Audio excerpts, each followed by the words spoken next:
हाय, उम्मीद करते हैं कि आप लोग बहुत ही अच्छे होंगे। देखिए, आप में से काफ़ी सारे लोग ऐसे हैं जो कि बिहार में जो है शिक्षक बनना चाहते हैं, चाहे आप बिहार से हैं या फिर बिहार के अदर किसी स्टेट से हैं। तो आप सभी जान रहे हैं कि बिहार में जो है शिक्षा विभाग लगातार जो है शिक्षकों की भर्तियां कर रहा है। जैसे कि आप सभी जानते हैं कि TRE 1, TRE 2 की जो भर्ती है वो कंप्लीट कर ली गई है। अभी आप देखेंगे तो मेरे पास जो है पेपर का जानकारी है, मेरे पास स्मार्ट बोर्ड नहीं है, नहीं तो मैं आपको उसके माध्यम से दिखाता, तो एडिटर से बोल दूंगा डिस्प्ले पर लगा देगा।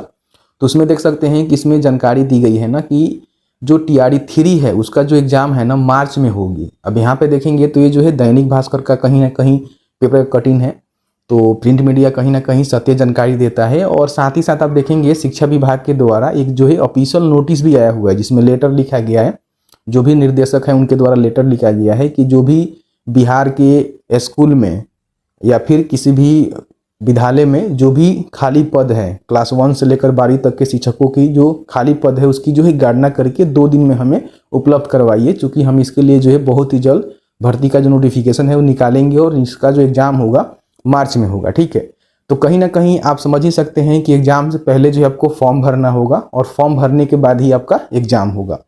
तो मुझे पूरी आशा है ना कि इसका जो नोटिफिकेशन है फॉर्म फिल करने का वो जो है फरवरी में कभी भी जारी की जा सकती है BPSC के द्वारा। ठीक है, क्योंकि आप सभी जानते हैं कि अभी जो है शिक्षकों की जो भर्ती है ना BPSC के द्वारा ही हो रही है। लगातार आप सभी अपडेट रह रहे होंगे तो आपको पता ही होगा। अब यहाँ पे हम बात कर लेते हैं कि अगर आपको भी 3 के तहत यानी कि 3.0 के तहत शिक्षकों के पदों पे भर्ती होना है तो आपके पास जो है क्वालिफिकेशन क्या होनी चाहिए। ठीक है, साथ ही साथ ये भी बताएंगे कि कौन से क्लास के आप टीचर बनेंगे तो आपको जो है कितनी सैलरी मिलेगी, एज लिमिट क्या रहता है, एप्लीकेशन फी आपको कितना देना होता है।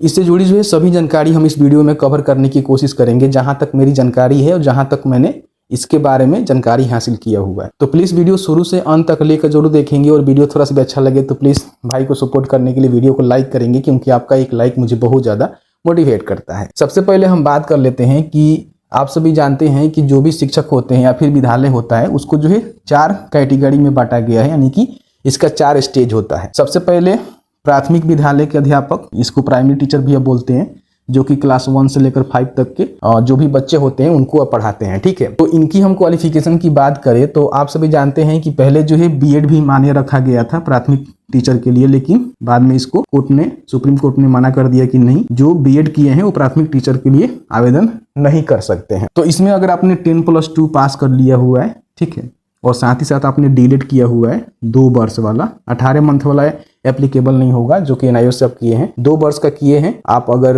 12वीं के बाद किए हैं, साथ ही साथ आपने सीटेट पेपर 1 क्वालिफाई कर लिया हुआ है, तो आप यहाँ पे फॉर्म को भर पाएंगे। तो यहाँ पे देखिए ये जो है मिनिमम क्वालिफिकेशन आपको हम बता रहे हैं, ऐसा नहीं है कि यही आपके पास विकल्प है, और भी बहुत सारे आपके पास विकल्प होता है। ठीक है, अब उसको कवर करने के लिए उतना तो मेरे पास स्मार्ट बोर्ड नहीं है, नहीं तो हम सभी को कवर करते। ये आपका जो है मिनिमम क्वालिफिकेशन है, intermediate DLED plus seated paper 1 आप क्वालिफाई हैं, क्योंकि इसमें जो है पात्रता परीक्षा भी जरूरी होता है, तभी ना आप बैठेंगे ना एग्जाम में। तो ये आपका जो है क्वालिफिकेशन है, तो इसको आप फुलफिल करते हैं तो कहीं ना कहीं अगर प्राइमरी शिक्षक की भर्ती आएगी तो आप फॉर्म को भर पाएंगे। सैलरी की हम बात करें तो इसमें जो है 25,000 रुपया प्रति महीना बेसिक आपको सैलरी मिलेगा, बाकी जो भाता वगैरह होता है वो तो अलग की बात है। उम्र की हम बात करें तो इसमें प्राइमरी के लिए हम बात करें, ठीक है, तो 18 से लेकर 42 वर्ष इसमें रखा जाता है, जिसमें अगर आप जनरल के मेल हैं या फिर UR हैं आपका अधिकतम 37 वर्ष, जनरल के फीमेल हैं तो आपका जो है 40 वर्ष, BC के पुरुष महिला के लिए 40 वर्ष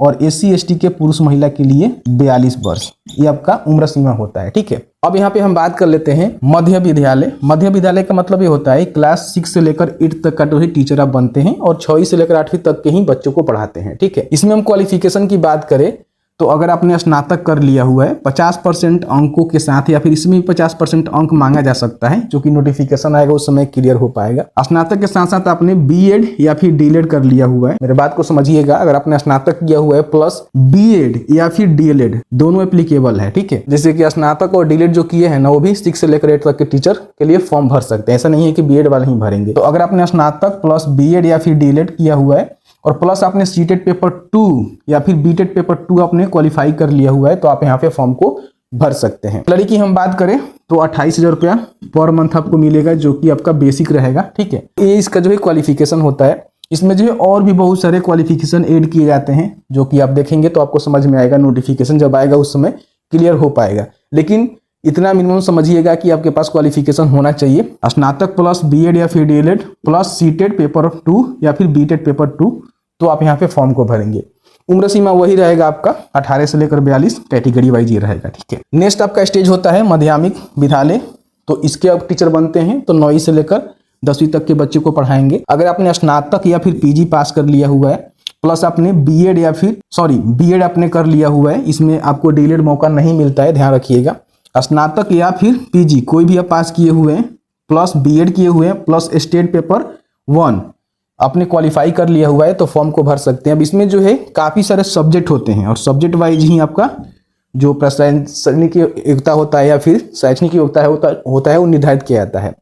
तो इसमें क्या होता है ना कि जो भी आपका सब्जेक्ट रहेगा, मान लीजिए संगीत है, ठीक है, अलग अलग बहुत सारे सब्जेक्ट है, उसके अकॉर्डिंग ही क्वालिफिकेशन निर्धारित होता है। तो नोटिफिकेशन आएगा तो उसमें क्लियर हो पाएगा। लेकिन इतना समझिए कि जनरल विषय के लिए अगर आपने स्नातक या फिर पीजी कर लिया हुआ है, plus BEd plus state paper 1 qualify कर लिया हुआ है, तो फॉर्म को भर पाएंगे। ठीक है, 31,000 जो है पर मंथ आपको सैलरी देखने को मिलता है, जो कि आपका बेसिक सैलरी है। नेक्स्ट की हम बात करें तो उच्च माध्यमिक विद्यालय के अध्यापक आप बनते हैं, तो 11वीं से लेकर 12वीं तक के बच्चों को पढ़ाएंगे। अगर आपने पीजी कर लिया हुआ है, plus BEd plus state paper 2 qualify कर लिया हुआ है। अब इसमें भी देखिए बहुत सारे सब्जेक्ट आते हैं। मान लीजिए इसमें जो है, इसमें भी संगीत आते हैं, कॉमर्स आता है, ठीक है, कंप्यूटर विज्ञान आता है। इस तरह से देखेंगे तो बहुत सारे अलग अलग जो है सब्जेक्ट आते हैं जिसके लिए बीएड नहीं मांगा जाता है। तो वो नोटिफिकेशन आएगा, तभी हम इसलिए बोल रहे हैं कि नोटिफिकेशन आएगा, उसमें आप चेक करिएगा। फिलहाल हम आपको मोटा मोटी जानकारी दे रहे हैं जो बेसिक है जनरल सब्जेक्ट के लिए। ठीक है, तो यहाँ पे PG plus BEd plus state paper 2 qualify कर लिए हुए हैं, तो फॉर्म को अप्लाई करेंगे। 32,000 पर मंथ सैलरी मिलेगा, जो कि बेसिक आपका होने वाला है। तो मैंने ऑलमोस्ट आपको सारा जानकारी बता दिया। बाकी इनके लिए जो आपका उम्र सीमा होगा, ये 2 पोस्ट के लिए, जैसे कि माध्यमिक विद्यालय हो गया, उच्च माध्यमिक विद्यालय हो गया, तो 18 के जगह पर 21 हो जाएगा। बाकी आपका यही रहेगा अधिकतम। तो पेमेंट की रिगार्डिंग हम बात करें तो ऑन रिजर्व, यानी कि आप अदर भी स्टेट से हैं, ठीक है, तो ऑन रिजर्व में जाएंगे, किसी भी कैटेगरी से फॉर्म को भर सकते हैं। और बिहार के जो जर्नल हैं उनको 750 रुपये का पेमेंट करना होगा। बाकी बिहार के जो एसी, एसटी, बीसी, ईबीसी या फिर फिजिकली हैंडीकैप्ड कोई फीमेल है, तो उनको जो है 250 रुपया का पेमेंट करना होगा। ये जो है एप्लीकेशन फी आपका होता है। तो जब फॉर्म फिल होगा तो उस समय तो क्लियर हो ही पाएगा, उसके लिए कोई ज़्यादा दिक्कत नहीं है। तो इस तरह से आपका जो एप्लीकेशन फी लगता है। अब यहाँ पे हम बात कर लेते हैं कि फॉर्म आएगा, आई थिंक हो सकता है कि फरवरी में आ जाए। ठीक है, बात तो कही जा रही है, आ जाए तो बहुत अच्छा रहेगा। तो फरवरी में आप फॉर्म को फिल करेंगे। ठीक है, फॉर्म को फिल करते समय ध्यान रखेंगे कि आपके पास जो है महत्वपूर्ण जो दस्तावेज होता है ना, होनी चाहिए। ठीक है, क्योंकि फॉर्म फिल करते समय जानकारी आपको देनी पड़ती है। तो दस्तावेज की हम बात करें तो सबसे पहले तो मैट्रिक, आपको जो भी प्रमाण पत्र है, अंक पत्र है, वो आपको रखना है। ठीक है, फिर आपका जो है 12वीं का भी लगेगा। ठीक है, अगर आप स्नातक पे फॉर्म को भर रहे हैं तो स्नातक का भी लगेगा। पीजी पे फॉर्म को भर रहे हैं तो पीजी का भी डॉक्यूमेंट आपको लगेगा। ठीक है, उसके बाद आपका जो है सीटेड पेपर 1 है तो वो देना है, सीटेड पेपर 2 है, ठीक है, तो वो देना है। बीटेड पेपर 2 है तो वो देना है, 1 है वो देना है। यहाँ पे आपका जो है डीएलएड है वो देना है। ठीक है, बीएड है उसकी जानकारी आपको देना पड़ेगा। इस तरह जो है डॉक्यूमेंट आपको तैयार करने हैं। फिर यहाँ पे मान लीजिए आप बिहार के हैं, रिजर्वेशन कैटेगरी का लाभ लेना चाहते हैं, तो सबसे पहले आप रिजर्वेशन कैटेगरी से आते हैं तो एससी एसटी को जाति प्रमाण पत्र, ठीक है, बीसी ईबीसी को एनसीएल जो कि बिहार से बना होना चाहिए, और उसके बाद बिहार के निवासी होने के लिए आपको जो है निवास प्रमाण पत्र देना होगा। ठीक है, तो ये डॉक्यूमेंट आपको बनवा के रखने होंगे।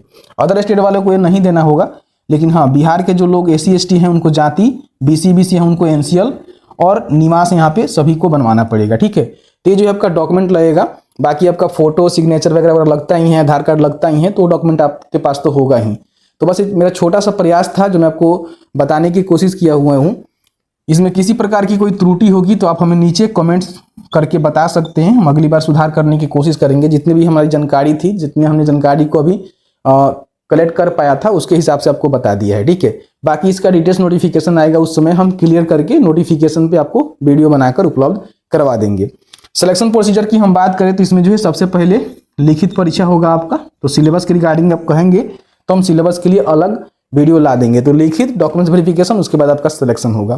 तो इस तरह से ऑलमोस्ट मैंने आपको सारा जानकारी बता दिया है कि TRD 3 के लिए आप तैयारी करना चाहते हैं तो आपके पास इस तरह का क्वालिफिकेशन है तो आप तैयारी शुरू कर दीजिए, क्योंकि बहुत ही जल्द आपका एग्जाम वगैरह होगा और भर्ती प्रक्रिया संपूर्ण करवा ली जाएगी, जो भी शिक्षकों की भर्ती खाली रह गई है। तो बस आज की इस वीडियो में इतना ही। वीडियो अच्छा लगा है तो प्लीज़ वीडियो को लाइक कर दीजिए। चलिए मिलते हैं एक नए वीडियो में एक नए टॉपिक के साथ। तब तक के लिए वीडियो देखने के लिए आपका बहुत बहुत धन्यवाद।